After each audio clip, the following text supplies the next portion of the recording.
कुणबी प्रमाणपत्र जी आहेत जी दिली गेली होती ती कुठेतरी रद्द केली गेलेली आहेत आणि बावनकुळे यांच्या आदेशानुसार ही कुणबी प्रमाणपत्र रद्द झालेली आहेत, त्यामुळे तुमची नार्को टेस्ट केली पाहिजे असं ते म्हणतात। नाही, माझी नार्को टेस्ट करता येईल, काही अडचण नाही, त्याला माझी परवानगी आहे। फक्त प्रश्न असा आहे की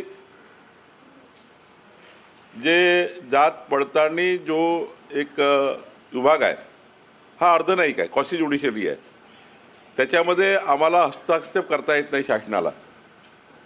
कुठलाही शासनाचा अधिकारी मंत्री या अथॉरिटीला फोन करू शकत नाही आणि त्यामुळं अशा जात पडताळणी समितीच्या ज्या काही निर्णय आहे त्या निर्णयामध्ये बावनकुळे फोन करतात किंवा अजून कोणी मंत्री फोन करतात हे काही म्हणणं योग्य ठरणार नाही। कधीही जात पडताळणी जे विभाग आहे तो विभाग स्वतंत्र, त्या ठिकाणी त्याचे न्यायिक अधिकार आहेत, त्या अधिकाराच्या मधात कुणीच जाऊ शकत नाही। मी जरी महसूल मंत्री म्हणून प्रयत्न केला तरी त्याला अर्थ राहत नाही, कारण कुणीच त्या ठिकाणी त्या विभागाचे लोक त्या प्रक्रियेमध्ये कुणालाही हस्तक्षेप करायचा अधिकार नाही। तर मनोज जरांगे जे काय बोलले मला माहिती नाही, पण आता यामध्ये असं आहे की जात पडताळणी समितीने एखादा निर्णय घेतला असेल त्याला अपीलचे अधिकार हायकोर्टमध्ये आहे, तर त्यांना मुभा आहे, काही आता संपलं नाही आहे सर्व। म्हणजे जात पडताळणी निर्णय दिला तो काय अंतिम निर्णय नसतो, त्याला उच्च न्यायालयाची मुभा आहे। त्यामुळं जर असं वाटतं कुणाला की बाबा आमचा अन्याय झालेला आहे, जात पडताळणी त्या ठिकाणी आम्हाला काही न्याय दिला नाही, तर उच्च न्यायालयात जाऊन त्याच्यावर तात्काळ आपल्याला स्टे आणता येतो किंवा तात्काळ त्याच्यामध्ये अपील करता येतं।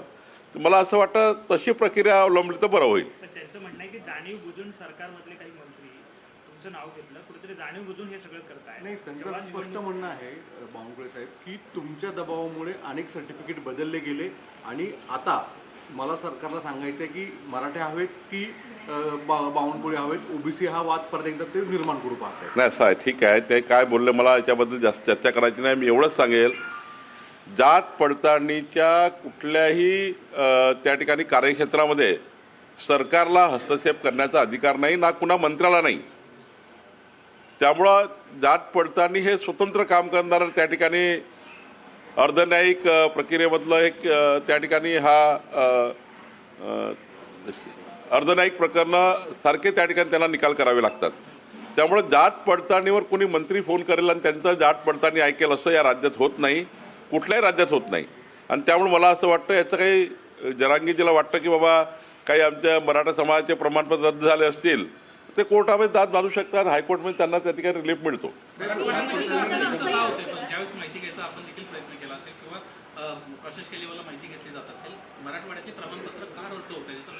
आता ते जात पडताळणीला माहीत, जे काही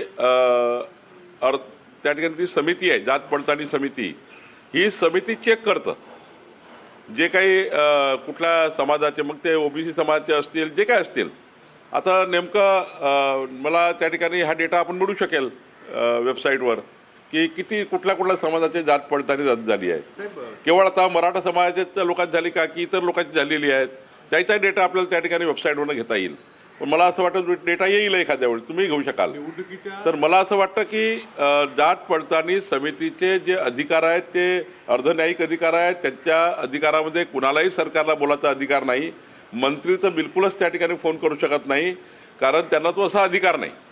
याच्यामध्ये फक्त एक विचारायचं की निवडणुकीच्या आधी ज्यावेळेस अर्ज दाखल करतात त्यावेळेस अनेकांनी प्रमाणपत्र घेण्याच्या ऐवजी नंतर घेतली ती मुभा पण होती, अर्थात प्रमाणपत्र सादर करण्याची जात पडते। आता हे प्रकरण हळूहळू समोर येत आहे, मग याला काही जण राजकीय रंग देऊ पाहत आहेत का की प्रशासकीय कामकाजामधली ही त्रुटी होती म्हणून या गोष्टी समोर येत आहेत?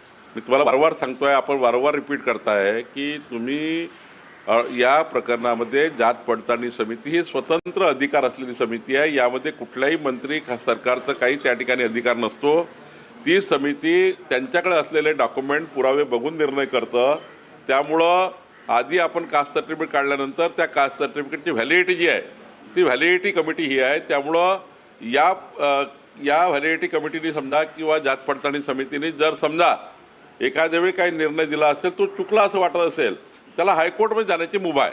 पण सर तुमच्यावर आरोप करताना त्यांनी असंही म्हटले की तुमचे 25 ते 30 आमदार जे आहेत ते आम्ही निवडणुकीमध्ये पाडू असं। ठीक आहे, तो आरोप करणं त्यांचं काम आहे, आरोपावर काही उत्तर दिलं पाहिजे। माझी काही त्या ठिकाणी असं आरोप प्रत्यारोप रोज त्या ठिकाणी करण्यात माझं पिंड नाही, मला ते करायचं नाही।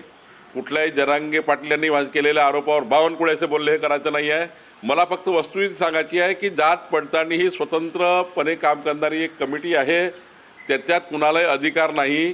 कुणाला जर वाटतं की आमच्यावर अन्याय झाला तर हायकोर्टमध्ये तातडीनं त्याच्यावर सुनावणी घेता येतं किंवा हायकोर्टमध्ये अपील करता येतं. त्यांनी आणखीन एक आरोप केलेला आहे की पोलीस भरतीच्या वेळेस 2016ला मराठ्यांची पोरं घेतली नाही, मराठ्यांच्या पोरांना डावरलं गेलं आणि हे जाणून बुजून केलं असा आरोप त्यांनी केला. त्यांनी काय बोलले यावर मी काही उत्तर वारंवार देणे काही योग्य नाही. मी जे माझ्याबद्दल सांगितलं की कुठल्याही मंत्र्यांना जात पडताळणी समितीला फोन करण्याचे सूचना देण्याचे अधिकार नाही. जरांगे पाटील असं देखील म्हणतायत की बावनकुळेंमुळे मी देवेंद्र फडणवीस यांचं इतकं वाटोळ करीन की त्यांना मोजता येणार नाही. देवेंद्र फडणवीसांना बावनकुळे महत्वाचे की मराठे? असं आहे, मी वारंवार सांगतो, जरांगे पाटील काय बोलले याचं उत्तर देण्याकरता खऱ्या अर्थाने मी त्यांचं प्रतिउत्तर देणार नाही. मी वस्तुस्थिती सांगेल की वस्तुस्थिती ही आहे. आता वस्तुस्थिती मी मांडली आहे, त्यामुळे जरांगे पाटील साहेबांनी काय बोलले याच्याबद्दल मला फार काही या ठिकाणी ते प्रतिउत्तराला जायचं नाही. मराठी मोहन भागवत आज जयंतींसोबत संवाद साधतायत. संजय राऊत म्हणतायत की जयंती